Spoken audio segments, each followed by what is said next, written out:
Hello，大家今日過年咧就好多啲桔咧，又擺到正月之後，有好多人都係抌咗佢。我覺得就唔好嘥嘅，你係再種，咁再種梗係有個步驟啦，係咪？咁啊要剪幾多咧？剪1/3，係啦。個果嗰啲就唔留㗎啦，個果因為個果都佢熟晒會跌落啦，第一個係啦，就算唔跌落都係佢慢慢都係會腐爛㗎啦，係啦，咁啊要處理咗佢，如果唔係好惹蚊滋嘅腐葉啊同個果咧。通常都係要嚟做堆肥啦，就好肥沃嘅，係啦，咁啊好，咁依家我哋首先就大家望一望嗰棵桔嗰棵金桔係點嘅情況嘅先，好，跟我嚟，俾大家望一望。好啦，咁啊預備啲架撐，好簡單嘅啫，一把鉸剪啦，啲蘆薈搽一搽佢啦，消毒啦，咁就 O K 嘅咯喎，咁樣 O K 好。好啦，嗱，就呢棵桔啦，咁就呢棵都已經差唔多咧，佢都啲桔都脫落晒啦。咁啊見到咧喺個盤嗰度都有啦，剪佢1/3咁就 O K 㗎啦，咁 O K。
俾翻多啲水分佢啦，咁就好啦。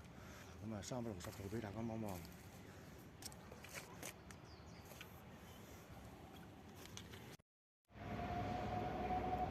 好啦，咁啊就咁簡單嘅啫，咁就剪咗佢啦。嗱，依家就好疏風透氣嘅咯喎，咁啊加翻啲營養土俾佢啦，咁啊俾翻多啲水分佢，咁啊 OK 嘅啦，咁啊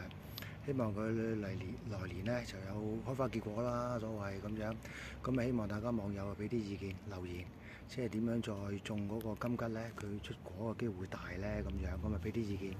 係啦，咁啊大家可以試下嘅，又環保慳錢啦，就唔使年年買嘅，咁你試下啦，試下效果睇下貨咁樣，咁啊多謝大家嘅收睇啦，OK 好，拜拜。